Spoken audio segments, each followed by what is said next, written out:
أعوذ بالله من الشيطان الرجيم قالت رب أنى يكون لي ولد ولم يمسسني بشر قال كذلك الله يخلق ما يشاء إذا قضى أمرا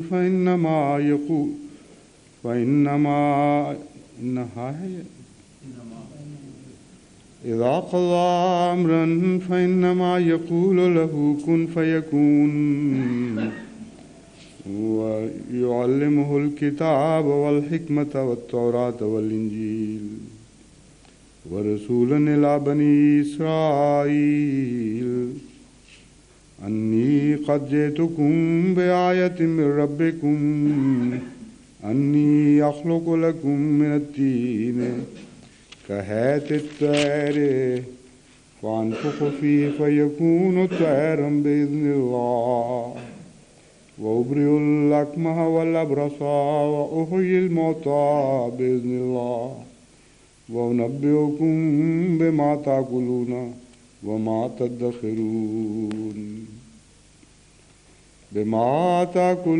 وما تدخرون في بيوتكم إن في ذلك لآية لكم إن كنتم مؤمنين.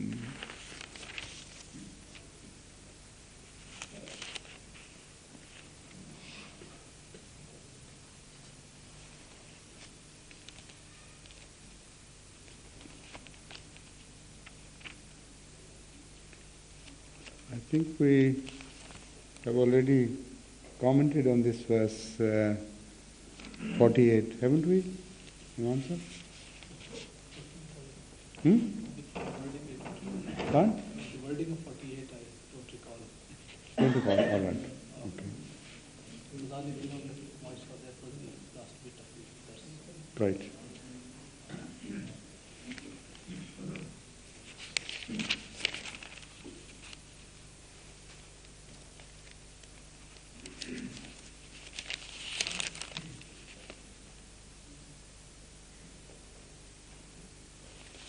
I think we have already discussed it because I apprised you in detail of what Hazrat Masih Maud Islam had commented on Kazalik-Allah. So that we have already finished, yes.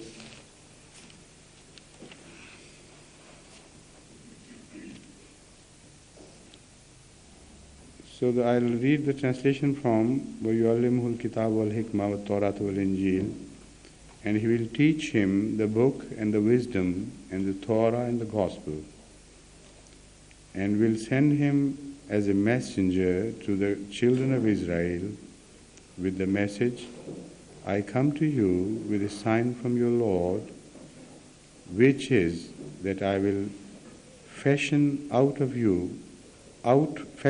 for you a creation out of clay after the manner of a bird.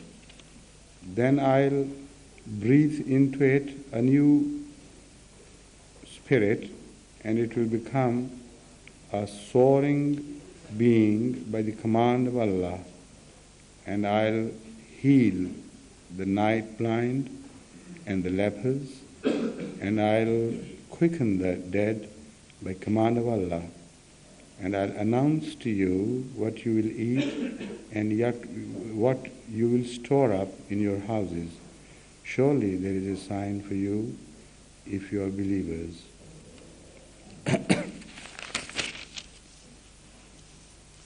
The first verse is quite simple in meaning, and not apparently there is not much to discuss about this very short and simple statement, وَيُعَلِّمُهُ الْكِتَابَ وَالْحِكْمَةَ, and he taught them, Allah taught him al-kitab wal-hikmah, kitab, al-kitab, the book, and al-hikmah, the wisdom or the word of wisdom, wat-Torata wal-Injila, Torah and Injil.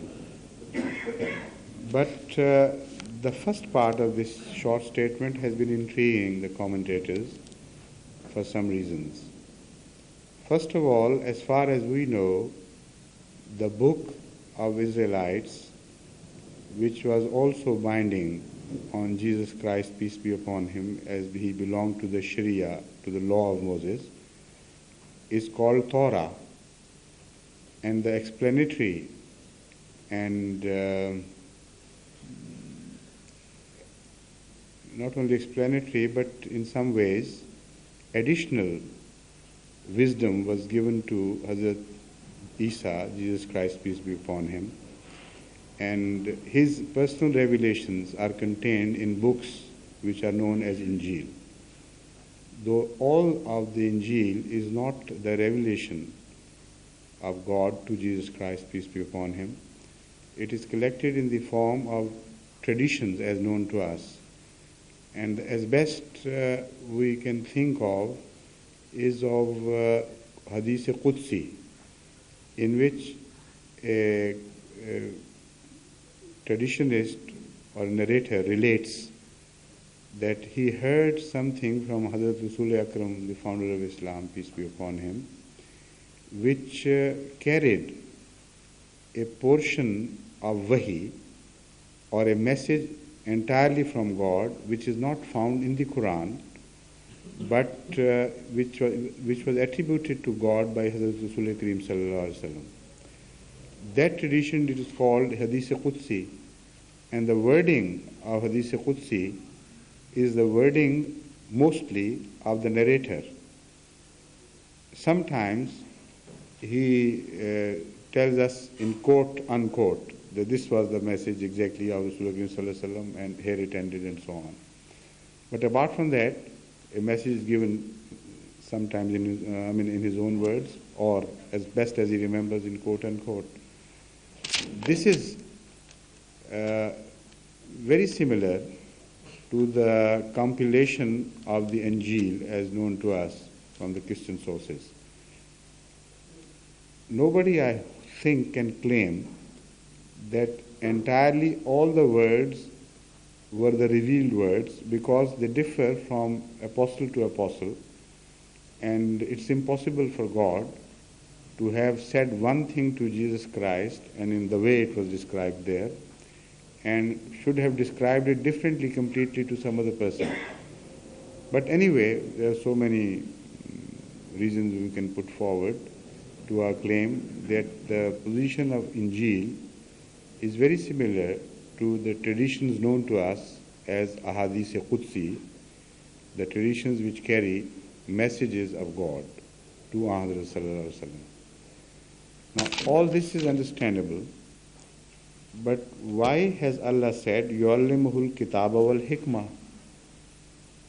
God taught him the kitab, the book, and hikmah, the word of wisdom.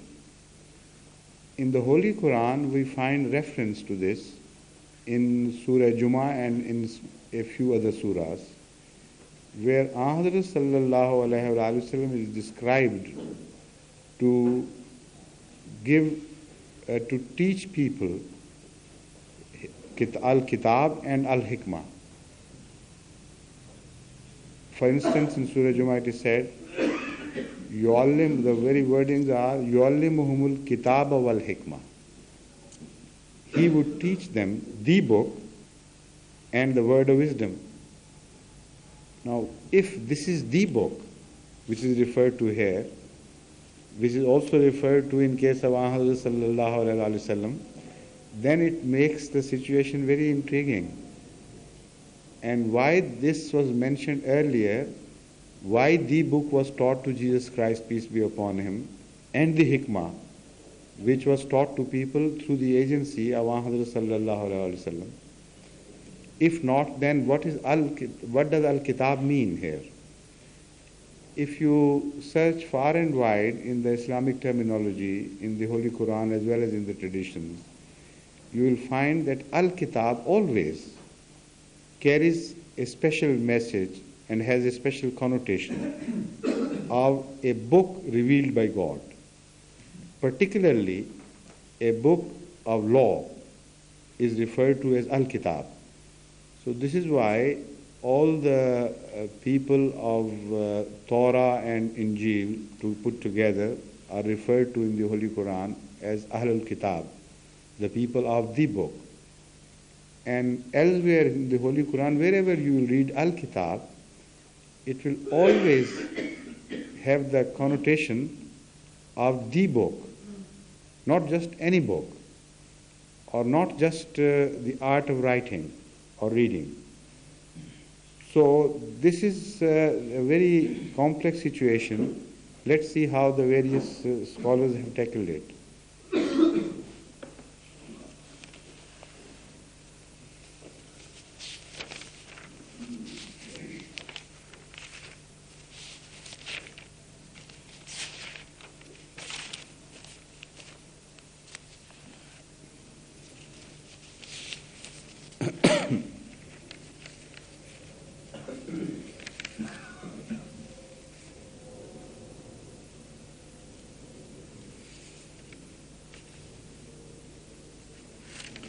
According to Imam Razi, the most logical explanation would be that we should consider Al-Kitab to mean the art of reading and writing. So, Yu'allimuhul Kitaba would, according to Imam Razi, mean he was told how to read and write. And hikmah here would refer to Tehzeeb-e-Akhlaq, not to the code of conduct as revealed in the books of Sharia, in the books of law, but just a code of conduct as understood by the ordinary world in various cultures. So that is, he thinks, is the best possible meaning which we can attribute to these two words. Now, having established this, he says now the sequence becomes logical as well, because it is said that first Jesus Christ was told how to read and write, then he was educated in the ordinary way of decent life, then he was ready to receive the teaching of Torah as well as the revelation of Injil.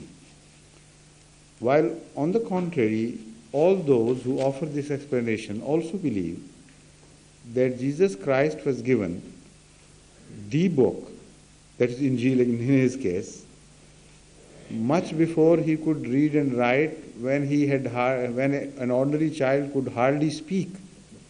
God had given him the word of Injil already, and he was made a prophet right in the infancy. So how can these two situations compromise with each other? It's just impossible. They're self-contradictory. A prophet of God who, according to them, is made a prophet in infancy, when a child can hardly speak, and they know that he was not taught the art of writing at that time, of reading. And yet, this is the explanation put forward. That means they find themselves out of their depths to put forward some logical explanation why this has been done.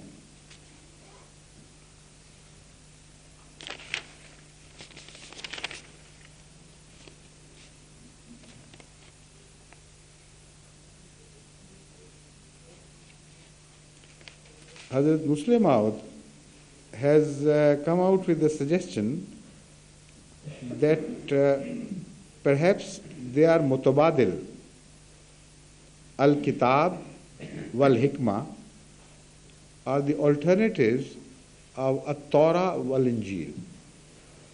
So to explain what kitab and what hikmah, the statement follows with an explanation of what the al-kitab in that case means and al-hikmah in that case means. That is to say, the first part of the statement should have sufficed in itself if an explanation was not required. So that is to say, according to Muslim Maud, when he was said Allah taught him al-kitab, what was meant Al-Kitab of his Sharia, that is the book that was revealed to Moses. And when it was said he was also taught Al-Hikmah, it was meant that he was taught Al-Hikmah directly, and you know that the book containing that Hikmah, the word of wisdom, is called Injil.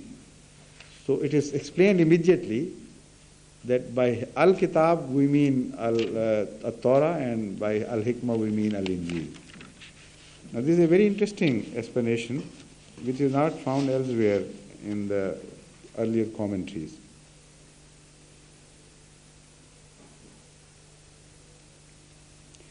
Now it also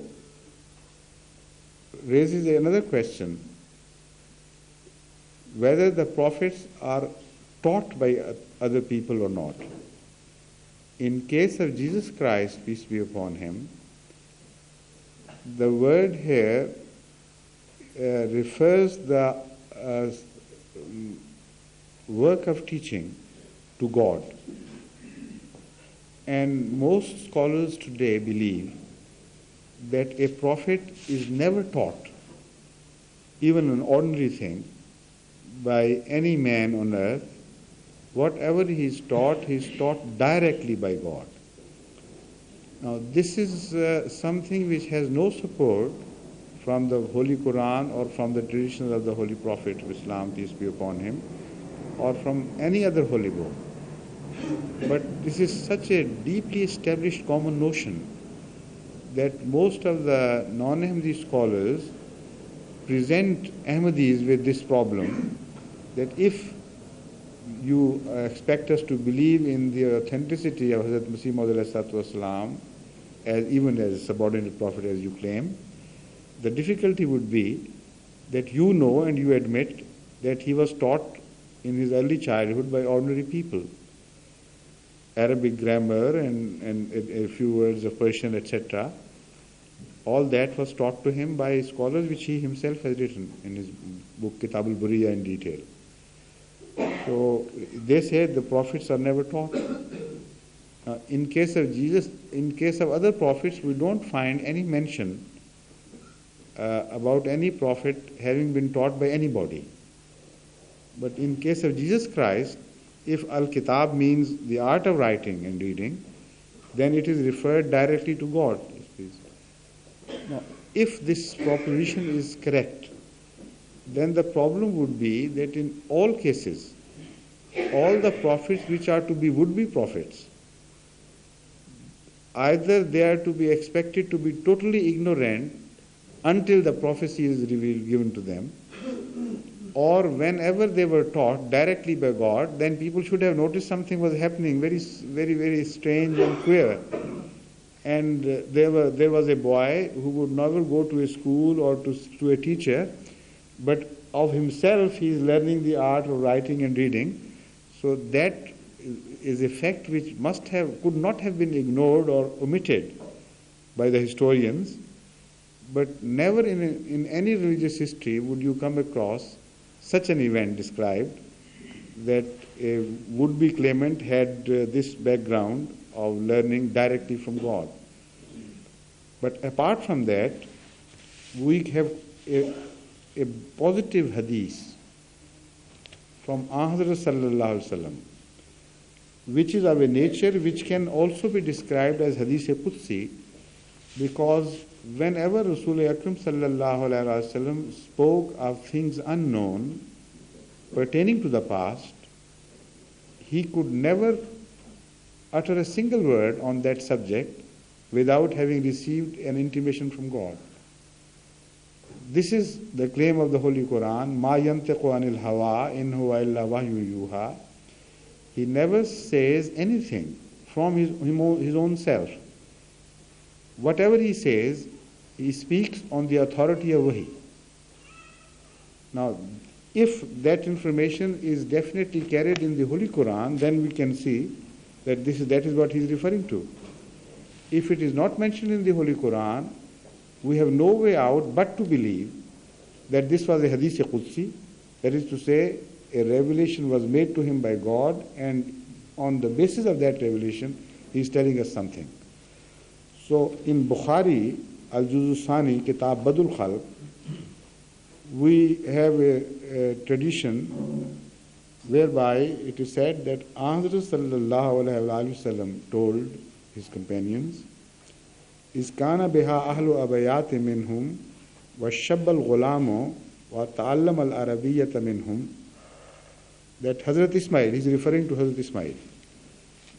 When Hazrat Ismail alayhi salatu wasalam was left behind by Hazrat Ibrahim, after a while, a sort of dwelling developed around his dwelling. And a few people from Banu Jurham also got settled there. Then that was the time when Ismail had come of age. And from those people who had settled around him, he started learning the language of Arabic and other also, things which are learnt, which are normally called schooling, etc. Now, this is a very important tradition which is reported by no less a book than Bukhari itself, and the most authentic tradition as far as we go, this subject goes. So, positively one can say that this notion is just a fiction or a superstition. It has nothing to do with the realities. Otherwise, Hazrat could not have said about Hazrat Ismail that he learned to read and write Arabic and to speak Arabic from some people living around him. This is why Tafsir Bayzawi has also an explanation regarding this. It says that it is not against the office of Nabuwa to learn things which are not directly concerned with the Nabuwa, that is prophethood. Things other than directly relating to the prophecy for which he is created, a prophet is created, can be learned from other people, and there is absolutely no harm in that. In Tafsir Hussaini also, it is mentioned that a prophet has to have a greater knowledge of the book of the time and other relevant subjects regarding the education of people and upbringing in the spiritual ways of life.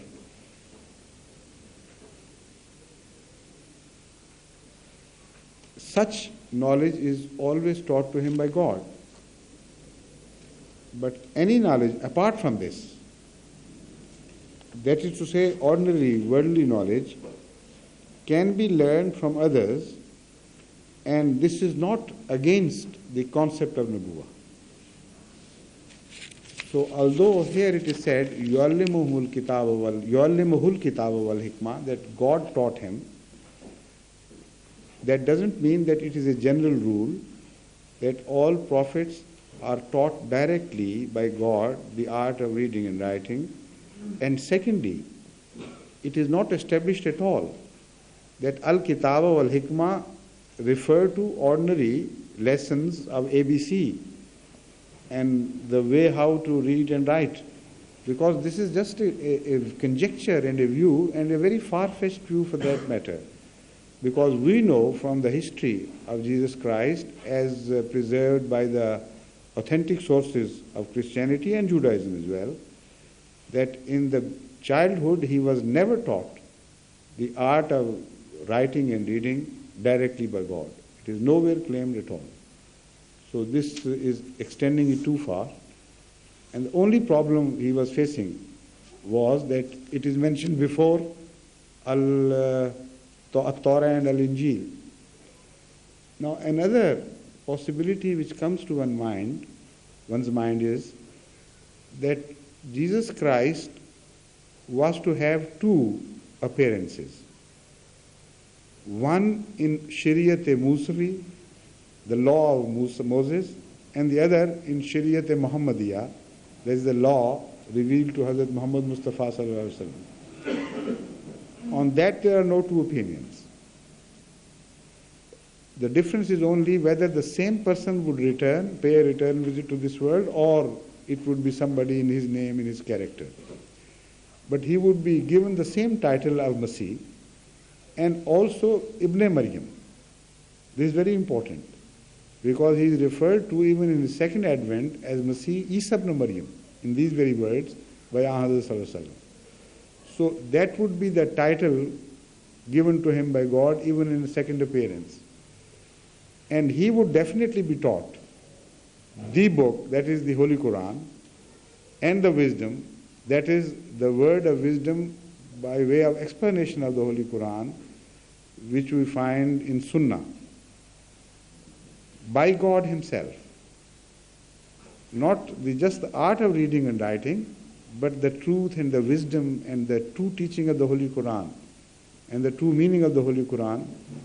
So, it is not inappropriate to believe that perhaps by al-book here, it is the Holy Quran which is meant, and by al-hikmah, that hikmah which is referred to in Surah Jummah. Now I remind you that if you reread those verses, then it becomes even more plausible and logical that this could have been possible. Because Surah Jummah says there are two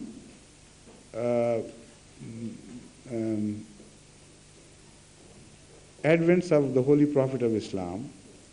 هو الذي بعث في الأميين رسولا منهم يتلو عليهم آياته ويزكيهم ويعلمهم الكتاب والحكمة وإن كانوا من قبل لفي ضلال مبين. That is the first part. وآخرين منهم لما يلحقوا بهم وهو العزيز الحكيم. That is the second part. Now something very interesting which I have observed, which I want you to share with me, would require a bit of attention on your part, is this, that four tasks are attributed to Ahmad sallallahu alaihi wasallam, or four characteristics of Ahmad sallallahu alaihi wasallam are described in this verse. First of all, God will reveal to him the book. Yatlu alayhim ayatihi means the verses of the Holy Quran which are revealed to him. He would read and recite to others. Wa yuzakkihim, and would directly purify them with his own personal example and his Quvvat Qudsi as it's known to us. That is the second. Third is yu'allimuhumul kitaba. He will teach them the book. And the fourth is وَيُعَلِّمُهُمُ الْحِكْمَةِ. That is understood. Yu'allimu is repeated, in fact, in essence. And before that, four attributes of God are mentioned. يُسَبِّحُ لِلَّهِ مَا فِي السَّمَاوَاتِ وَمَا فِي الْأَرْضِ الْمَلِكِ الْقُدُّوسِ الْعَزِيزِ الْحَكِيمِ. And in that order, Malik would apply to the first, would correspond to the first attribute of Yatlu alayhim ayati. One gives a Sharia on the authority of a sovereign. So there has to be a Malik behind you to give you the authority to speak on the word of law. Otherwise your word cannot become law. It's meaningless. There has to be a sovereign behind. So Al-Malik is positively connected with Ahmad sallallahu alaihi wasallam's role as a law-bringer prophet. So Yatlu alayhim ayatihi corresponds to the first attribute of God mentioned in this surah. And the second one is وَيُزَكِّهِمْ. That is Al-Quddus. Quddus means the one who is pure, the purest possible. So Tazkiyah is directly connected with the Quddus. That means he will receive that power of purification of others directly from his God who is Quddus. So it's very sensible and it reads, well, goes well with this.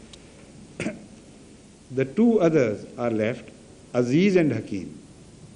in that order, Aziz must have a connection with Yu'allim Talimul Kitab, and Hikmah is obviously connected with Hakim. You see? Now, in case of first appearance of Muhammad Sallallahu Alaihi Wasallam, all these four characteristics are described in the light of these four attributes of God. In the second coming, when he is told to appear second time among those who have not met the earlier people, only two last attributes of God are repeated. That is Aziz or Hakim. Aziz and Hakim. وَآخَرِينَ مِنْهُمْ لَمَّا يَلْحَقُوا بِهِمْ وَهُوَ الْعَزِيزُ الْحَكِيمُ. That means that the major task of the reappearance of Muhammad Sallallahu Alaihi Wasallam would be to teach the book again and to once again teach the hikmah. As far as the purification part is concerned, that would still, Rasul Akram Sallallahu Alaihi Wasallam's purification would continue unabated.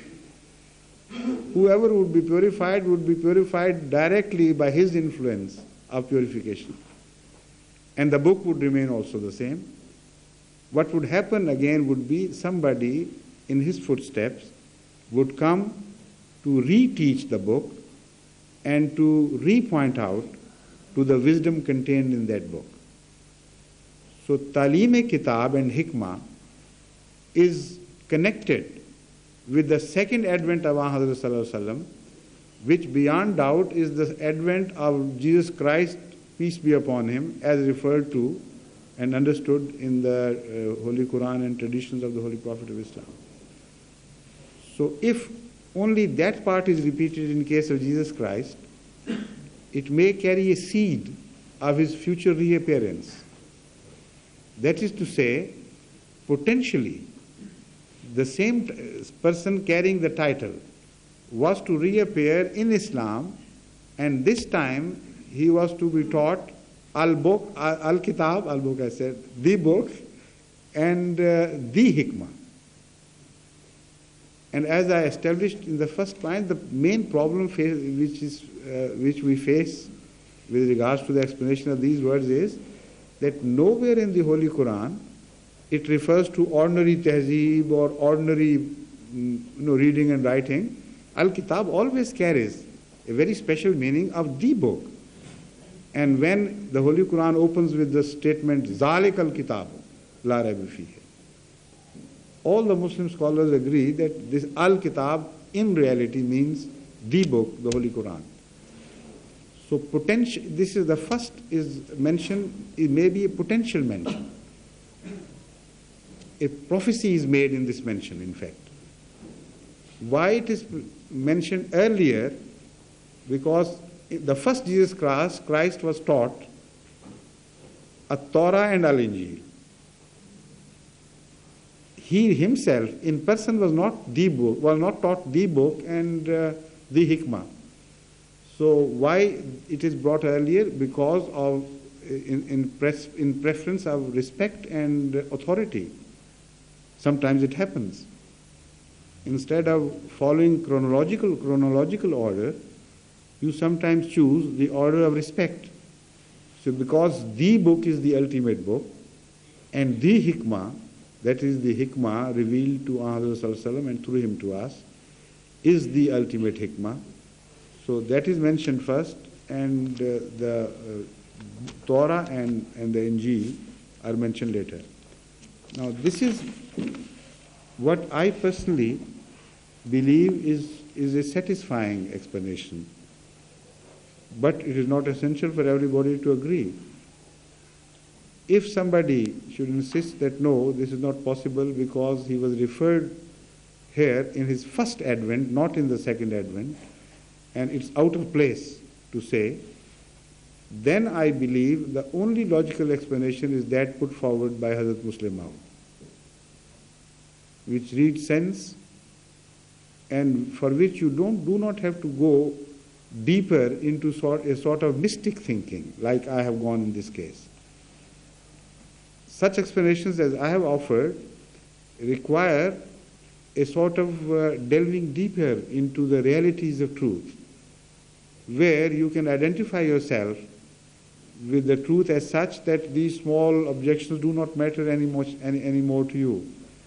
You understand the essence of truth, and you know that Jesus Christ as such was referred to again to have appeared again. It was referred to as having appeared again. So in his nutshell, where he is described in seed, and this is where he is described in seed. There, if a mention of his future appearance is also made, it is not, against the fitness of things. But still, I don't say that all who have heard me should also agree with me. You may call it a zoki, something which is personally is akin to me, my nature, an explanation of that type. But personally, I am convinced there is a sort of prophecy of the future advent of Jesus Christ, peace be upon him, as a Muslim this time, and not as the follower of Moses.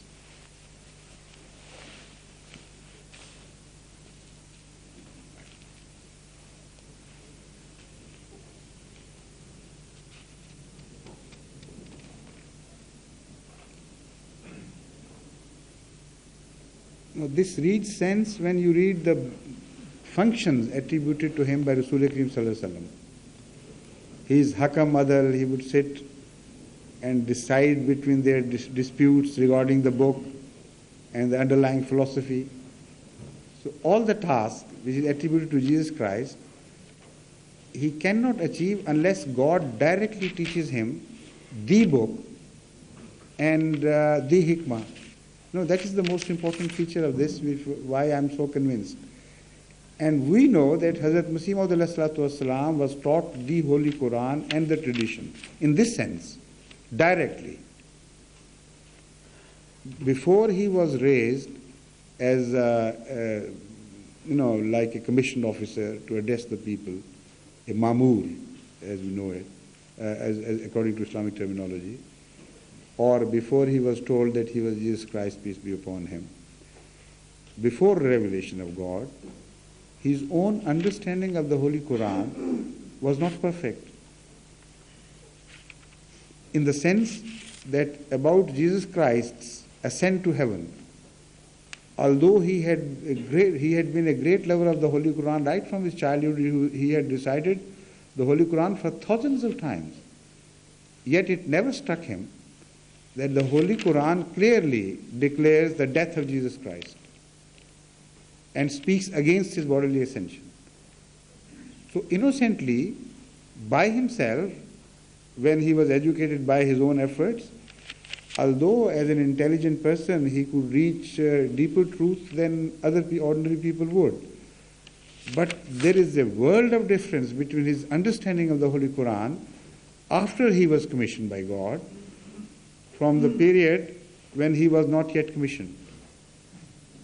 So this is why he wrote very categorically that Jesus Christ is in the heaven and he would appear again. And that is why up to now the Maulvis and the so-called mullahs, scholars, they don't leave this issue. They say, if he was a prophet of God, how could he misunderstand the Holy Quran? You see, that is the debate raging between the Ahmadis and the non-Ahmadi scholars. And the explanation we gave is, that is the proof of his honesty. He related what he understood. And also the proof that unless he was taught by God, otherwise he would not say anything. And that is why he is called Mahal al-Mahdi, the guided one. So if he was to be a guided one, naturally the book and the hikmah, that is in this case the traditions of the Holy Prophet, were to be taught to him directly by God. This is clear in the tradition, yet there is no corresponding verse in the Holy Quran except this one, which speaks of this. So in light of all this, one becomes more and more certain that this is what is also meant by the Holy Quran. It is not just a conjecture on my part, it should be taken more seriously than that.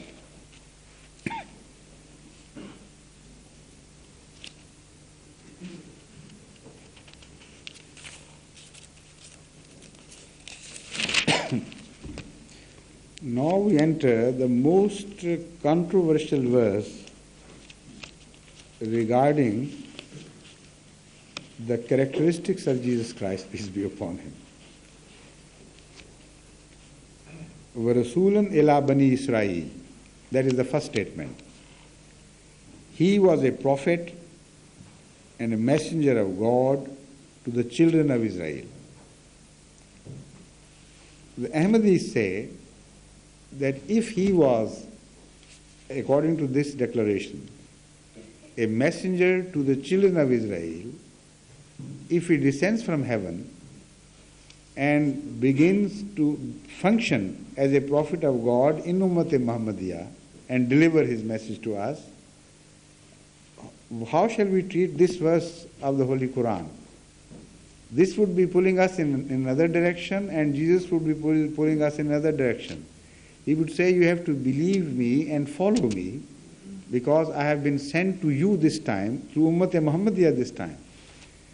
And the Muslim scholars would search the Holy Quran right from A to Z and say, we don't find any mention of such coming of Jesus Christ here, except that Rasulan ila Bani Israel. You are a prophet to Israelites. So go to them and exercise your prophecy over them. You have nothing to do with us.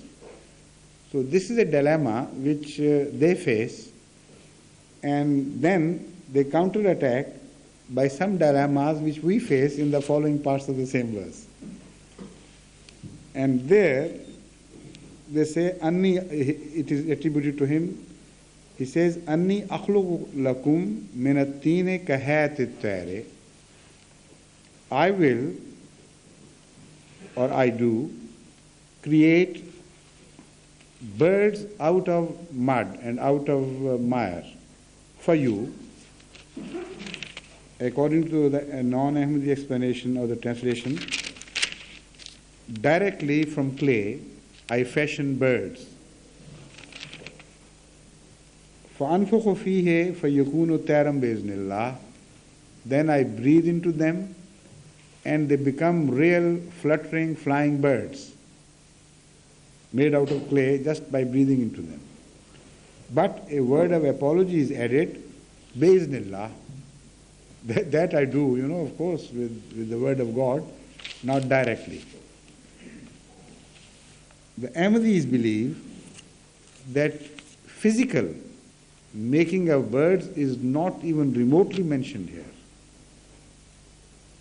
The connotation of these verses are to be understood in the light of the functions of prophets. Why do they come? Why they come? What is their function? And how they fashion the human beings into a different sort of creation. Unless we understand the works and the objectives of the coming of the prophet, we can't understand what is related here in regard to Jesus' functions and so on. So we insist the meaning should be that you are like clay, dead clay, before I came, and I brought you up under my special care. And when I was not able to turn you into live people, spiritually live people, until I breathed into you the word of God that was breathed into me earlier. That is to say, Jesus would tell them. And this is exactly what the Holy Quran has told us. So that breathing is the ilham, wahi, revelation of God. So what is mentioned here is that I will upbring you, I will rectify your ways of life, I'll influence you and educate you. And then when I breathe the word of God into you, that is to say, you become recipient of that word of God, then you will get a completely new life. And out of this ordinary dead clay, a new live people would be born. Again it is mentioned, وَأُبْرِيُ الْأَكْمَهَ وَالْأَبْرَصَ وَأُحْيِي الْمَوْتَى بِإِذْنِ اللَّهِ. And I would cure, according to the most non-Ahmadi translations, I say most because many old classical commentators don't agree with that, I would heal the congenitally blind, wal abrasa, and the leprous, wa uhil mauta, and I would raise the dead and give them a new life. Again, a word of apology, biiznillah, of course, with the authority of God. The Ahmadis believe, and now first of all about the old scholars. Some old classical scholars have not accepted the translation of al-akmaha as congenitally blind. They say, some of them say, that first of all, there is no authority, historic evidence that Jesus Christ ever cured a congenitally blind person and restored his eyesight. Number two, they say because al-akmaha also applies to the night blind people. According to lexicographists, the word akmaha also means those who lose sight at night. So this is why Malak Ghulam Farید Sahib here has translated it as night blind.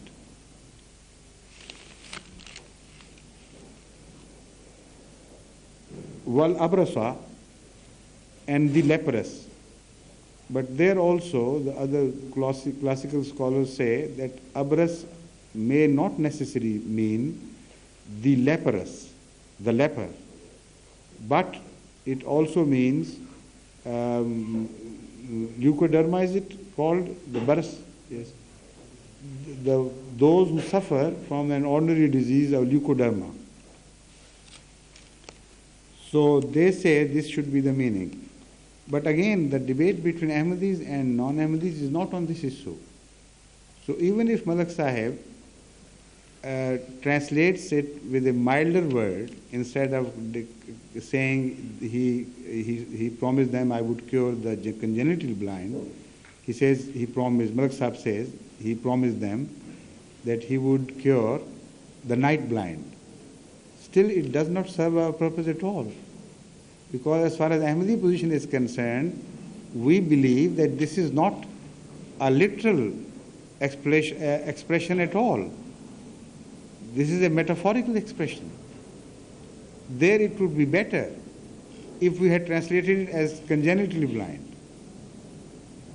Because the night blind expression would not fit in then. The fact is, in this sense, it would mean, according to Ahmadi explanation, that the spiritual meaning should be, is what is meant here, not the literal meaning.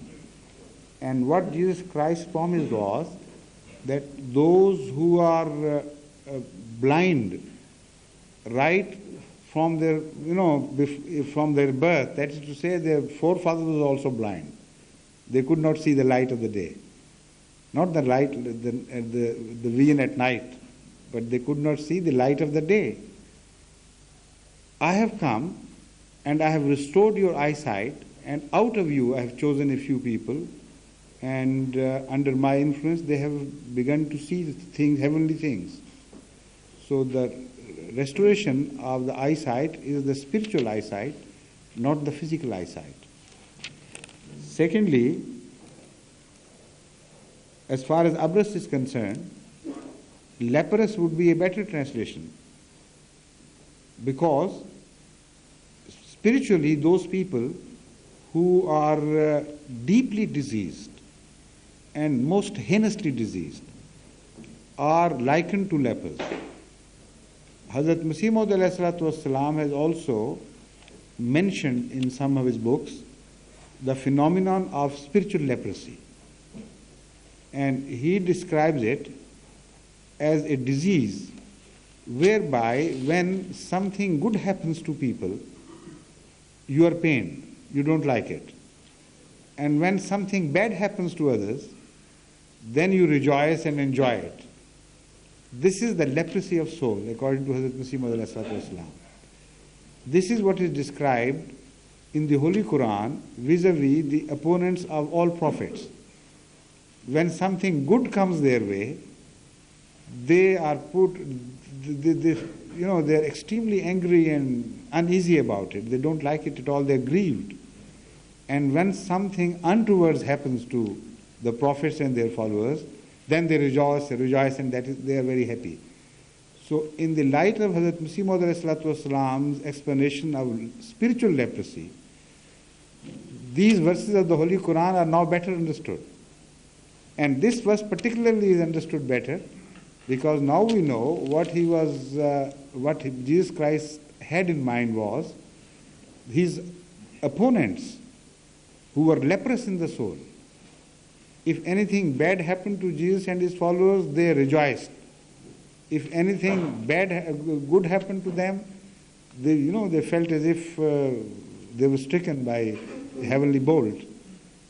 So Abras here also means the leper or the leprous, but the spiritually leprous and not physically. Uhjil Mauta. There again, the non-Ahmadi scholars insist that Jesus Christ not only promised but did raise dead people from the dead and gave them a new life.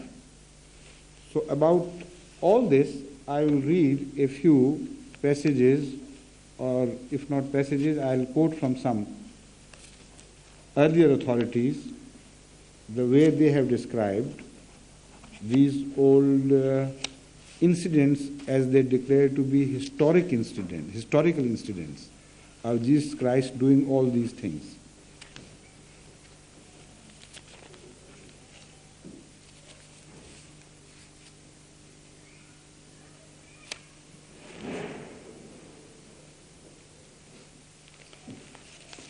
But first of all, let me pay some tribute to Imam Razi,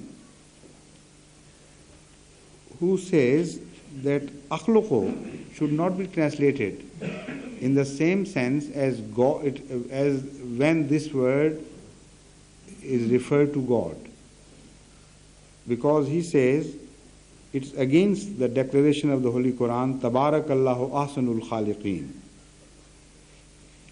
Here he says what is meant is muqaddireen, those who change the order of things and make it, set it into a new internal order. That is called taqdeer. So Jesus Christ never promised to be a khaliq of birds, that is a creator of birds. What he meant was that he would do readjustments, make some readjustments and resettings, and then make the appearance of things as transformed.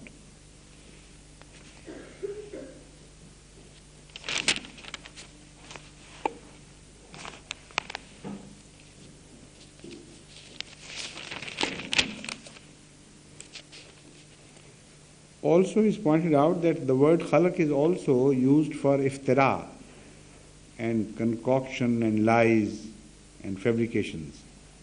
And he quotes the Holy Quran and the usage of the old Arabs to support his claim.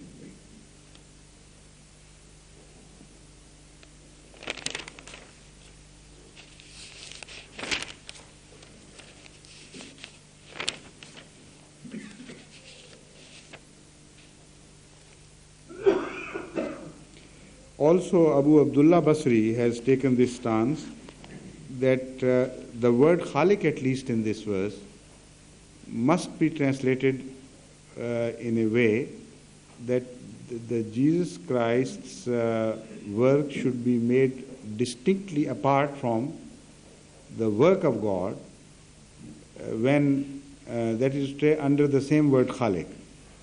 When the Khalik applies to God, it must mean something else, and when this word applies to Jesus Christ, it must mean something else. Otherwise, it would be a shirk, that is calling partners of Allah beside Him.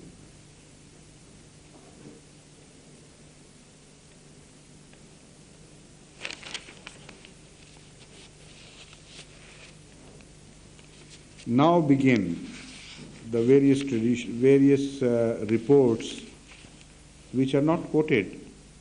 No authority is given by these commentators, but they go on believing in superstitions and myths, and sometimes they themselves conjecture and offer some possible explanations. This might have happened. So I'll quote some of these. One of the commentators reports that it is reported that when Jesus Christ claimed to be the prophet of God, people came to him and insisted that if he is a messenger of God, he must show some miracle. And some of them insisted that we will only believe in you if you create a bat. Not any bird, but just a bat. At that, he took up some clay in his hands and molded it into the shape of bat and breathed it, and lo, it was a bat, and it started flying. But people disagree as to whether that bat lived long enough to bear children or not. They are strongly divided. Some say that bat died very soon after it disappeared from the sight. So it was like the bird which I have bought, and demonstrated here before some people. You just wind it up and it begins to fly. So they say that it was like appearance of a bat which flew for a while. When it disappeared from the sight of the believers or those who were, purported to be turned into believers, it again became clay and fell dead. Others say no, that would be a falsehood on the part of the Prophet to do that. So when he created, he did mean to create, and it lived long enough to carry children. And how do you know this bat was not the creation of God, but that of Jesus Christ, or the vice versa?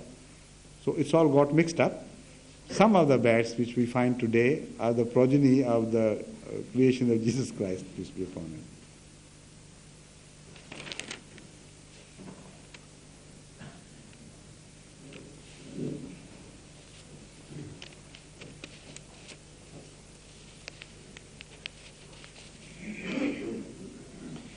Now, about his acquiring a characteristic of God which is called Sifat-e-Tanzihi.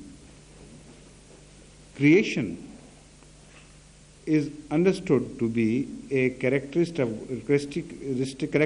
of God which is distinctive. Tanzihi means which cannot be shared by any other being. All the scholars are agreed on this. So they say, how could Jesus Christ do that and still we believe that there is no partner of Allah? Because he became a partner in this characteristic, and thereby the unity of God was destroyed. So to overcome this difficulty, they have offered some explanations. Some say that when Jesus Christ breathed, the same instant, God also breathed into the breath of Jesus Christ, and things got intermingled so perfectly that one could not be set apart from the other.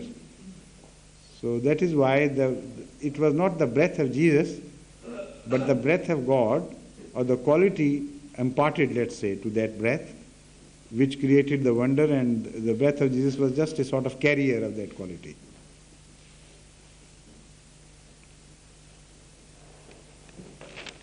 Some say no, this is absurd, God shouldn't do that. What he did was that he let him breathe and gave life to the bird independently, directly. So there was nothing intermingled with the breath of Jesus Christ.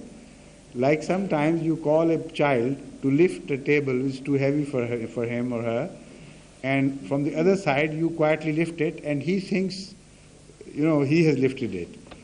So this is what happened, that Jesus breathed and thought it was his breath which was doing it, or people thought it was his breath, but quietly Allah gave life directly to the thing which was to be brought to life.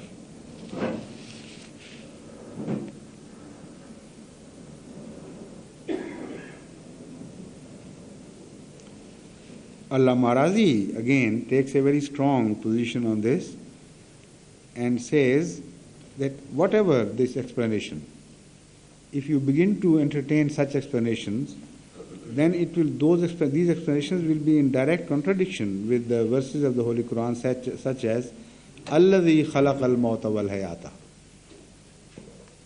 And the admission of Abraham, Rabbi allazi yuhyi wa yumeet, in his debate against his enemies, he made it exclusive. He claimed it to be an exclusive characteristic of God, which is not shared by anyone else.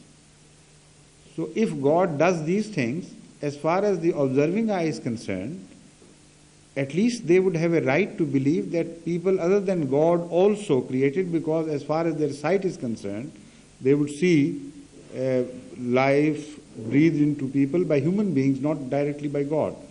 Because these people themselves claim that God did it slyly.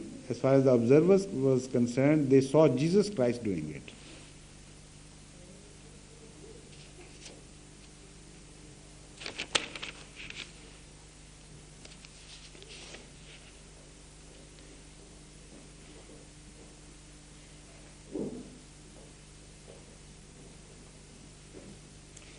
So Hazrat Imam Razi says the key to this problem lies in Biznillah, and according to him, which again is a bit confusing, at least to me,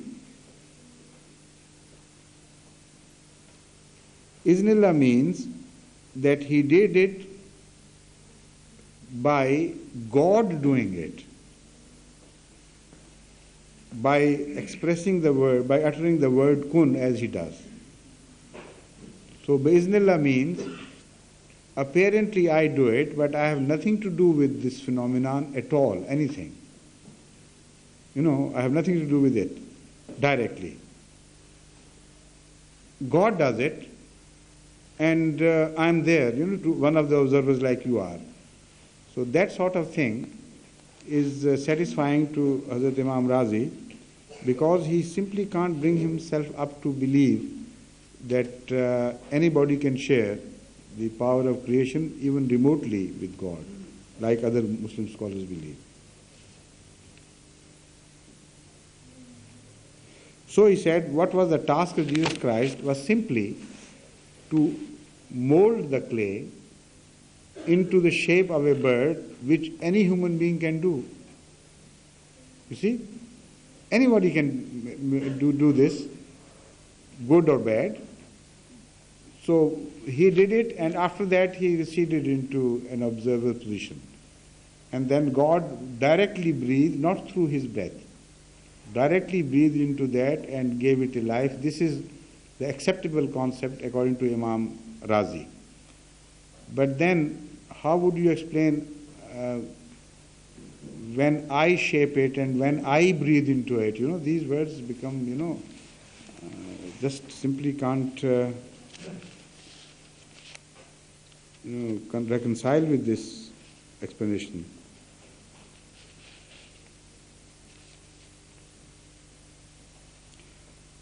As far as the Akma wa Abras is concerned,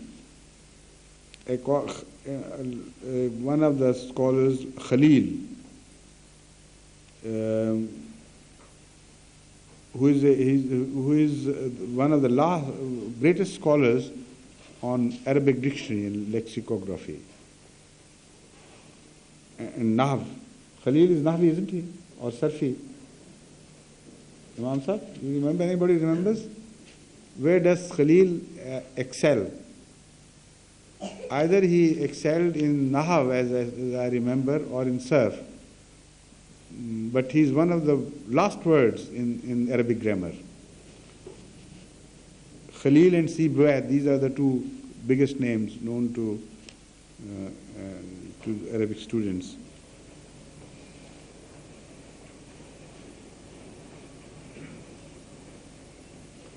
Khalil insists that the word akmaha is only used for such a person who had the power of vision before and afterwards was turned blind.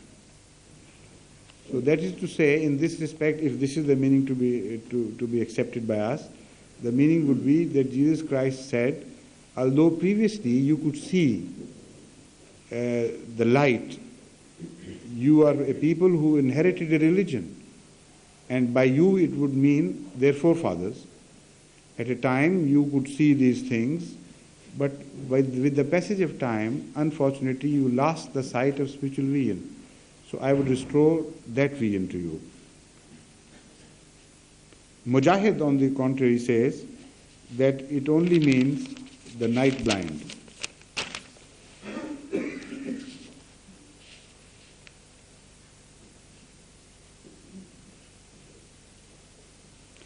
As far as Uhi is concerned, that I will also raise people from the dead, it is said, according to Allama Kalbi, he actually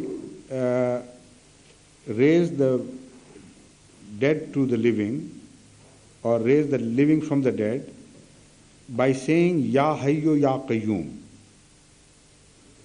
So he gave new life to Azar, who was a friend of his previously.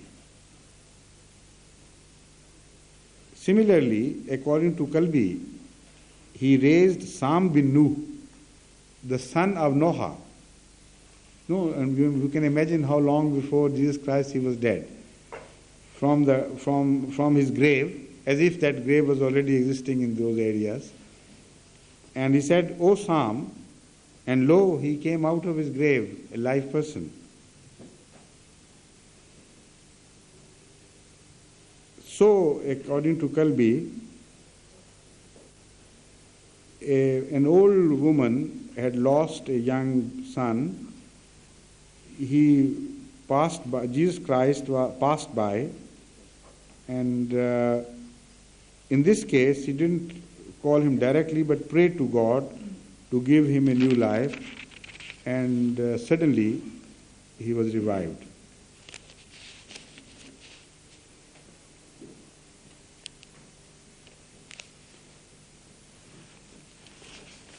Now, before we proceed to the second part, let me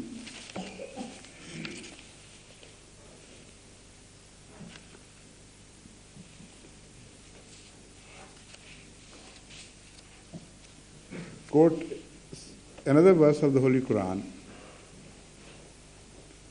categorically declaring this claim to be false, that anyone other than God can raise people from the dead literally in any form.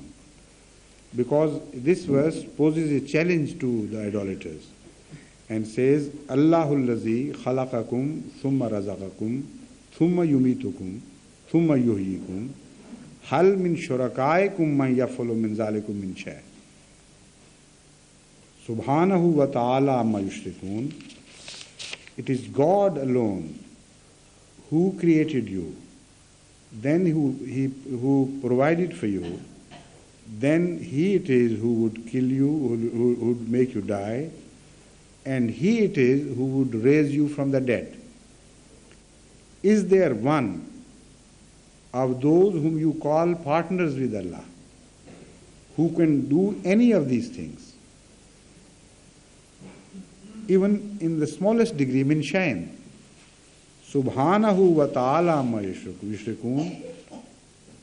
Exalted is God above all that they attribute to Him, these things. Now, when this verse was revealed, Jesus Christ was one of those who was declared to be a Sharik of God. Already, he had been turned into a partner of God in many ways, Son of God and this and that. So he was included in this challenge. So how could God contradict himself? First posing a challenge that where are the so-called partners of God who can do even in the smallest degree those things which are mentioned here, which only God can perform. And then God forgets this and says that Jesus Christ did actually perform all this. So it would be a negation of the Holy Quran to believe in this. Ar-Rum, yes, all the references are there. Ar-Rum, ayat 41, the verse 41.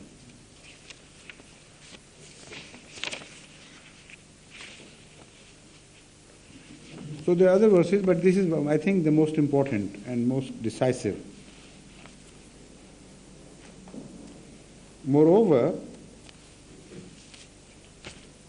the same word, ihya, is also used by the Holy Quran with reference to Hazrat Muhammad Mustafa sallallahu alayhi wa sallam. The verse,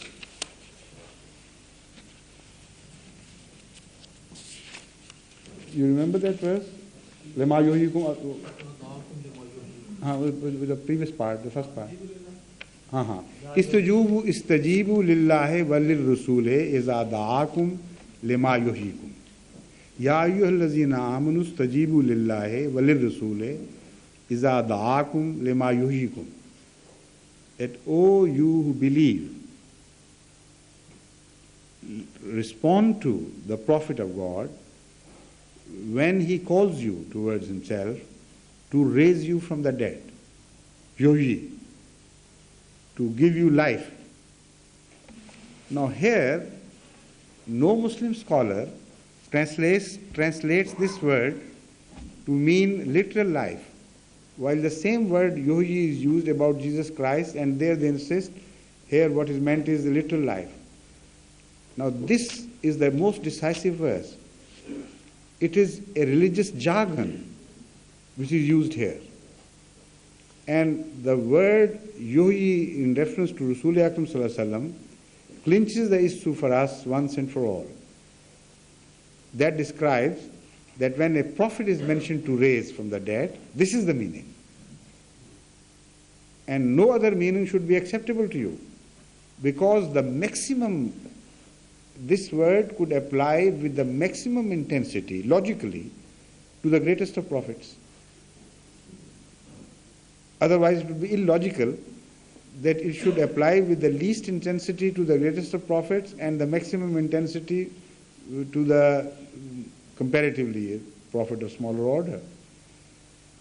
But unfortunately, this is the treatment which is meted out to Ahmad Sallallahu Alaihi Wasallam in comparison to Jesus Christ consistently by the so-called anti-Ahmadiyya Muslim scholars.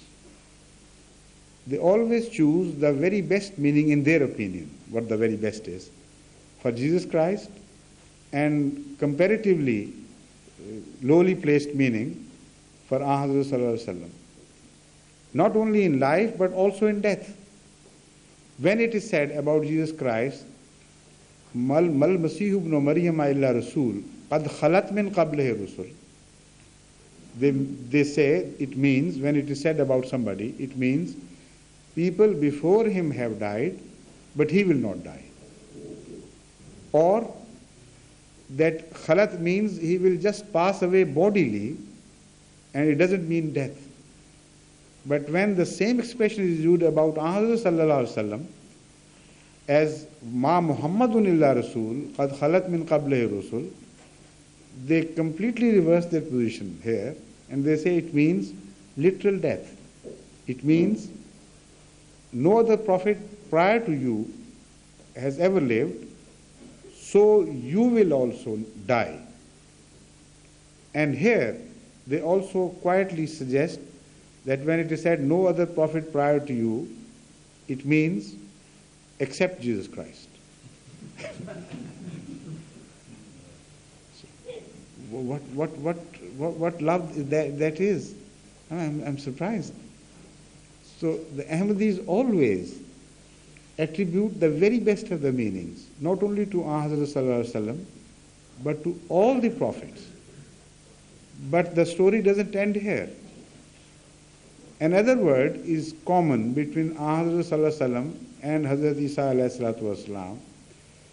You find the mention of Jesus Christ to descend in the latter days, and the word nuzul is used by Hazrat Sallallahu Alaihi Wasallam.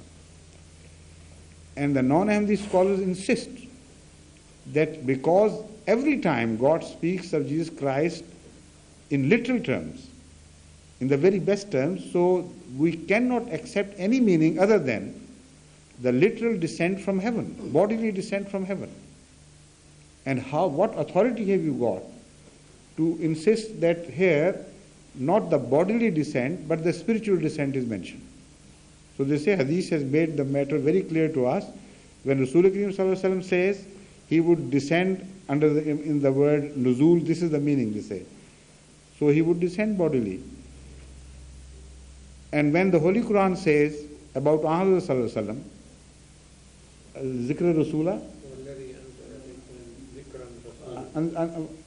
Anzalna or no, the actual verse I am asking somebody.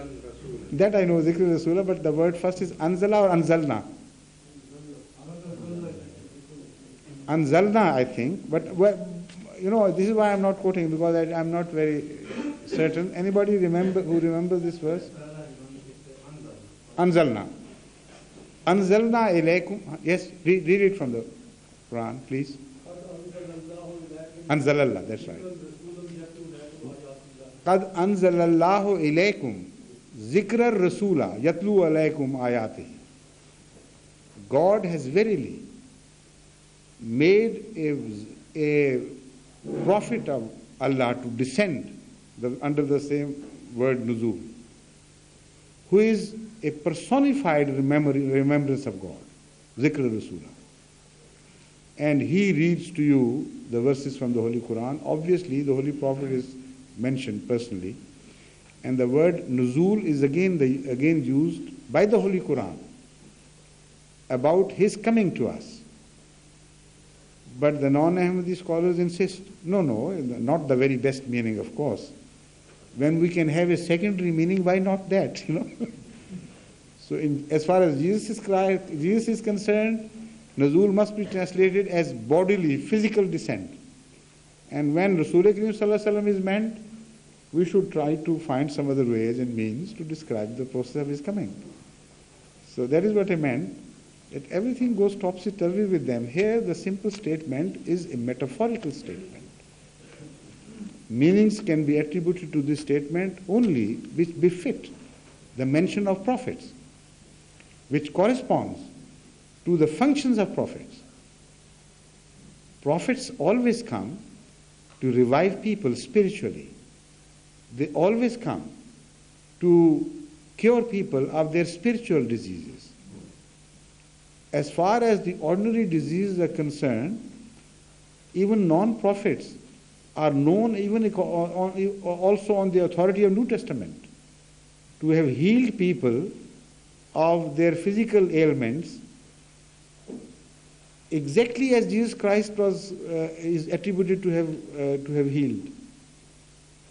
Also, there are ponds described in the New Testament where people would go and be cured of their congenital ailments.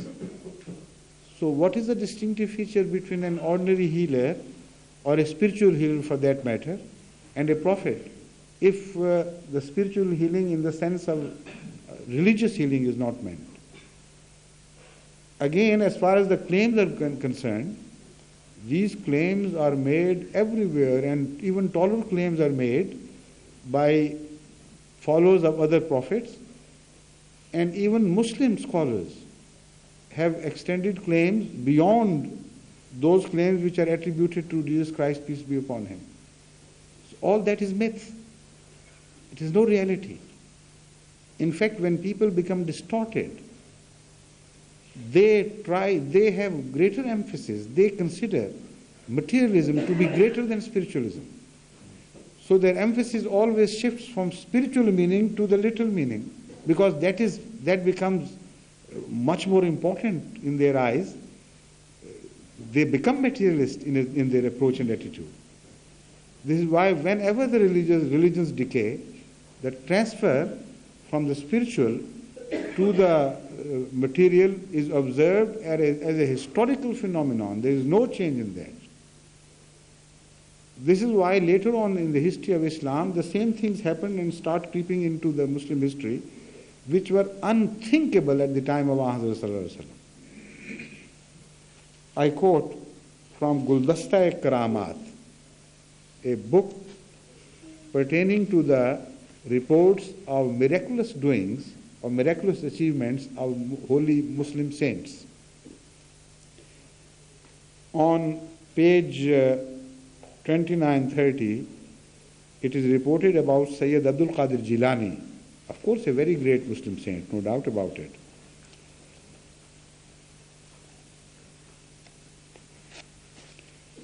It is written in this book, and they are not declared non-Muslims, we are. Imagine this. It is said that about Jesus, it is said that he used to raise people from the dead by saying, Biznillah, I am doing it on the authority of God. But what is this as compared to the miracles of Sayyid Abdul Qadir Jilani? Because about him it is said that once he raised a dead Christian from the dead to the living by saying, stand up on my authority and on my orders, not on the orders of God. And lo, he did, you see. So he said, what is these Christians? I mean, their claim and all that nonsense. Nothing compared to the great things which have been achieved by ordinary Muslim scholars, Muslim holy men.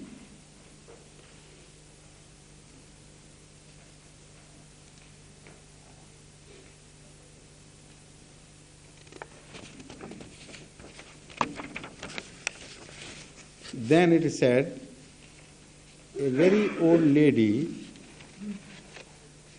once upon a time lost her son, who was very youthful and handsome to behold, and had all the good qualities of a handsome youth.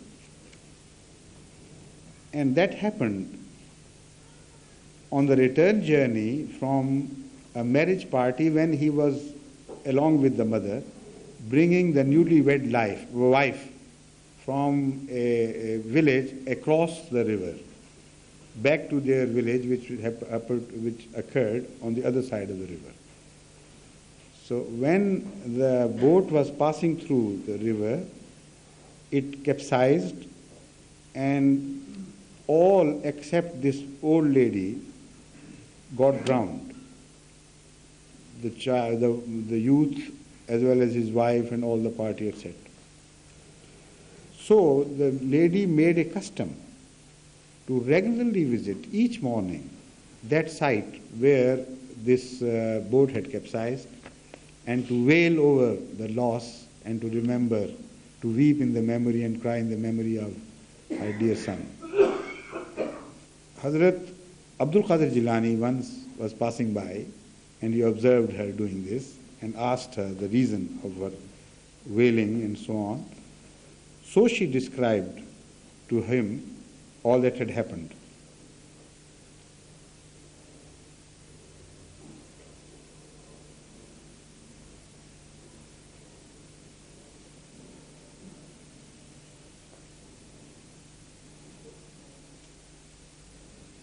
No, I'll read to you this. I'll read to you this.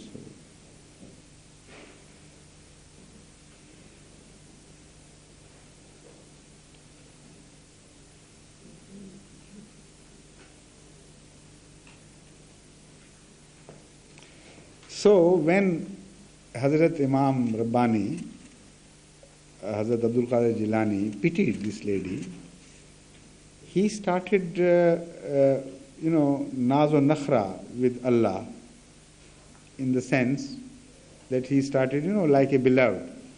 Oh my Lord, I must have this back. This is too much. I can't tolerate it. Although she is dead for the last 12 years, but we love each other, so for my sake. So God responded, where were you that long? 12 years have passed since, and you never mentioned it earlier. Now it is too late, things go slowly according to plans of God. So it's rather late in life for you to demand that this, the whole, who had capsized it, the whole party should be revived. And then God also offered excuses by telling Hazrat Imam Rabbani, not Imam Rabbani, but Hazrat Abdul Qadir Jilani, can't you realize what might have happened to these people who got drowned? They have been eaten by fish, and their bones have been interred in mud, and they have been, turned into pieces and through decay and this and that. Nothing is left of them.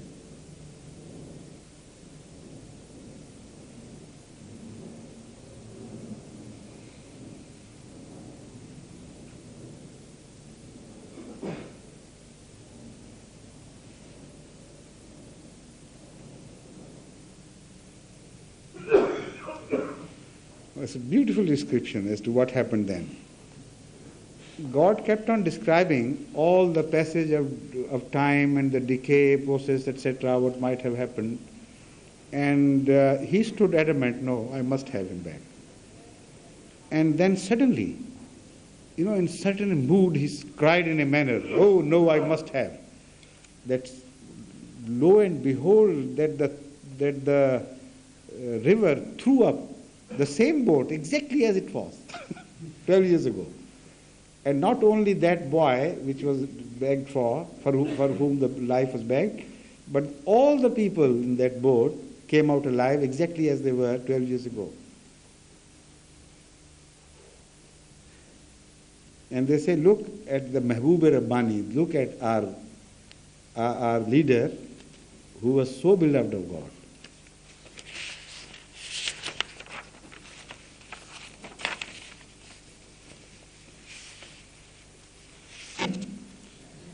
As far as the Shias are concerned, they are not much behind.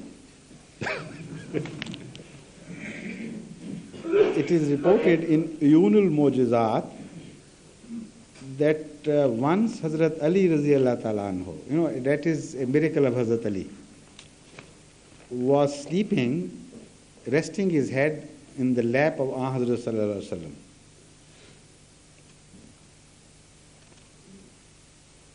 And Hazrat, the time for Asr prayer came, and Hazrat Ali kept on sleeping like that. And it was impossible for Rasulullah ﷺ to disturb Hazrat Ali in sleep. So he kept sitting like that until the time for Asr prayer passed. And both Hazrat Ali and also, imagine, can one laugh at it or cry at it? It's so confusing. It's difficult to decide whether it's a joke or a tragedy. So they claim that both Hazrat Sallallahu Alaihi Wasallam and Hazrat Ali missed their prayer.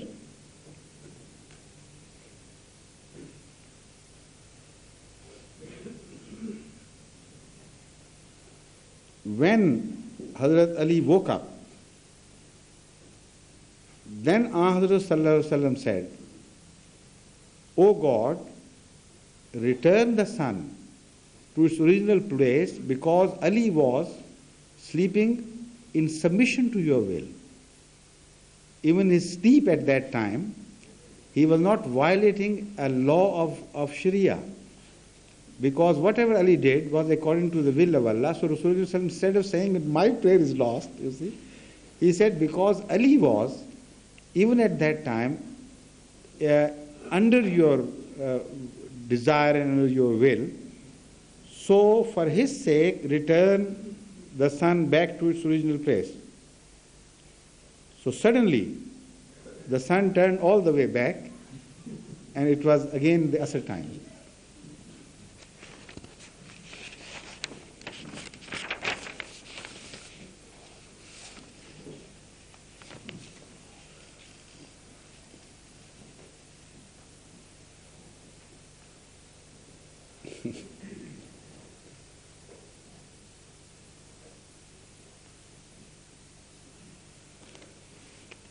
In Fatawa Naimia al-Ataya al-Ahmadiyya, all these phenomena are reported to have been based on the Quranic teaching. And they say, all to believe in all this is exactly according to the Quranic teaching, to a degree that even you can expect the dead saints to work miracles for you even after they are long dead. So not only should you expect these things of live saints, but you can go to the graves of dead saints and beg them to perform these things for you, and on the authority of the Holy Quran. This is what should happen. I mean, this is nothing against and nothing in violation of the Quranic teachings. And the argument is that the Holy Quran tells us not to lose hope regarding the dead.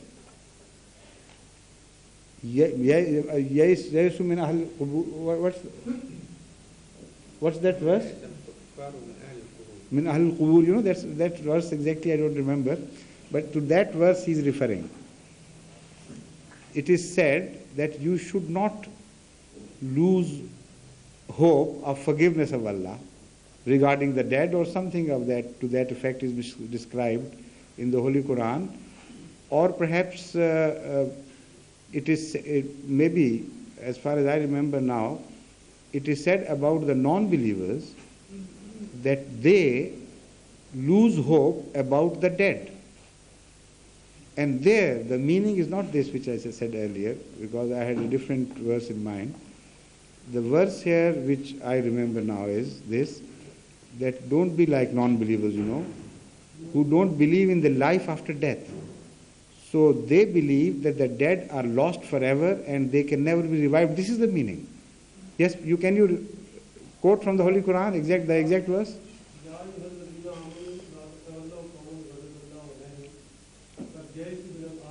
Kama Yesu min ashab al-qubur.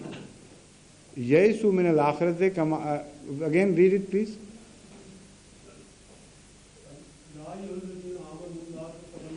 Ya ayyuhallazina amanu la tatawallaw qawman ghadiballahu alayhim. Just a minute, let me first translate it. O those who have believed, the believers, don't make friends of those people. Allazina, what?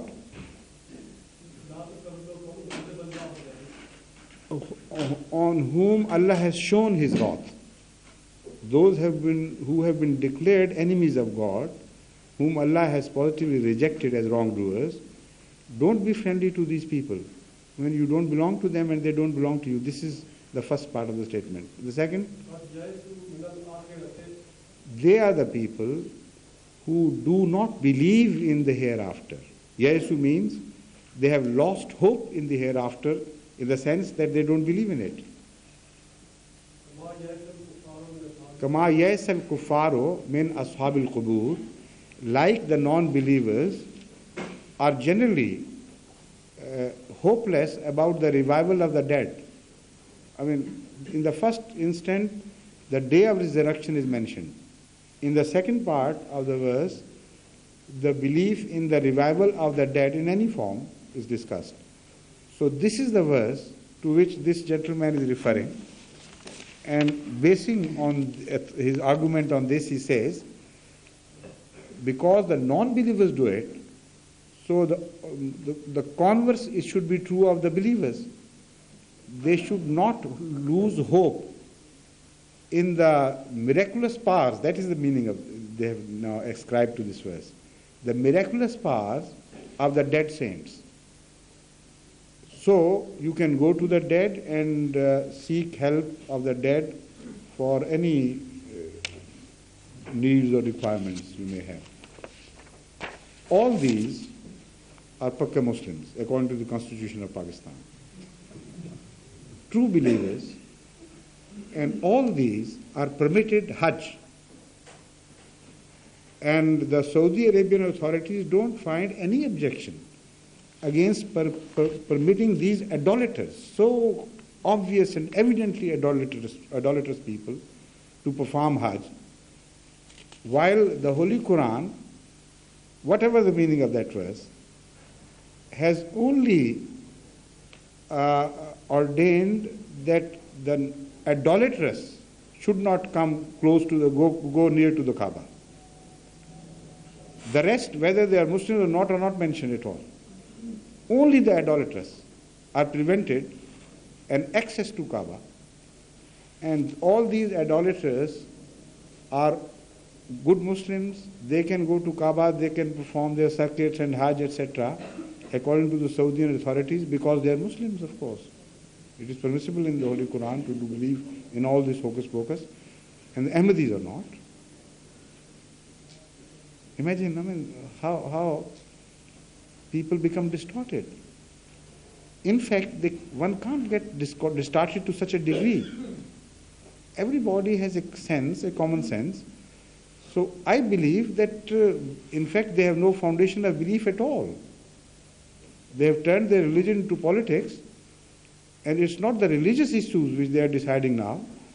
They are taking political decisions in the name of religion, because anybody who has the slightest sense of religion can't behave, in the manner they are behaving towards us, and also in comparison to us to the others.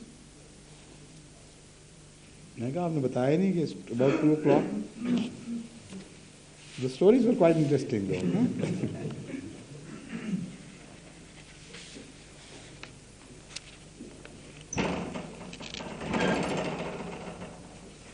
Hazrat Masih Maud has also spoken on this subject, so of that later inshallah. Assalamu alaikum.